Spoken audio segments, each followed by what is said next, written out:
Do better software make you a better designer?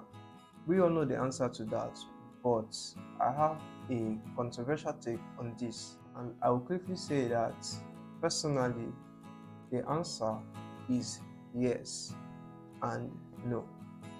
Let me explain, starting with the no side.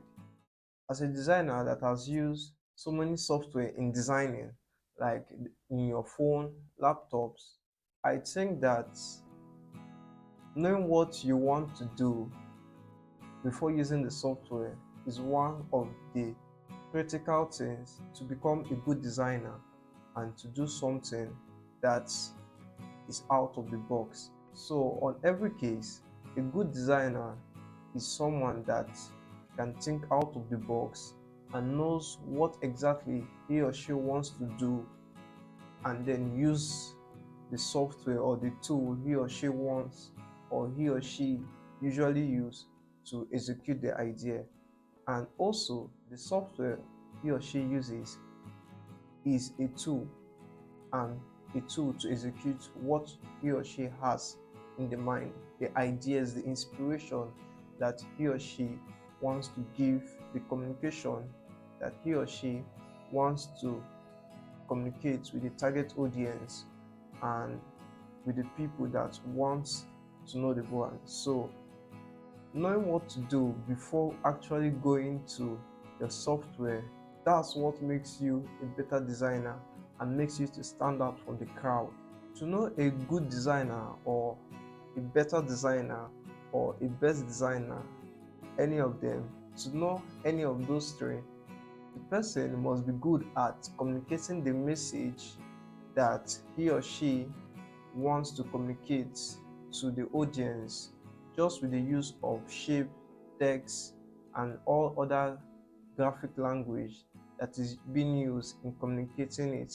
Majority of people say not using the standard industry software for graphic design does not make you a graphic designer, but I'm here to prove you that is a lie, because everything has to start from the basic, not the software. Because when you will start learning graphic design, you will start from the basics to start learning graphic design. So not using it doesn't mean that you are not a graphic designer if you have learned the fundamentals of graphic design like typography, color theory, principles, how to use negative space, how to use white space, all those things. So that is what differentiates a good designer from a bad one. So what about the yes side? Every designer out there has a tool he or she uses to communicate what they want to communicate to their audience. And you not having a right tool, or you not knowing those tools, even though you still have them, you not knowing how to use them can make you take off down as a designer, because you have to know how to use the tools so that you can easily and quickly give out what the client or the customer wants from you as a designer. So you not knowing how to use the tool doesn't mean that you are not a graphic designer, but you not knowing the foundation or the fundamentals of graphic design means that you are not a graphic designer. And you not knowing also how to use the tools to execute the idea, you are nowhere a designer. So that's what you have to learn so you can get to the stage of being a designer. So I will recommend you to know the principles of graphic design, learn typography, learn color pairing, color theory, or color combination, each and every one of them. Learn them, so, and also learn the software or the tool you are going to use, because that is one of the critical aspects.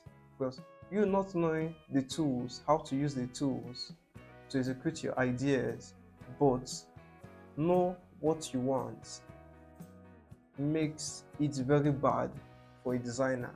And you also knowing how to use the tools and not knowing how to do font pairing, color pairing, which fall under typography and color theory, can also be very bad as a designer. So those are the things that you have to learn so you can become a graphic designer. And once more again, I ask, do better software makes you a better designer?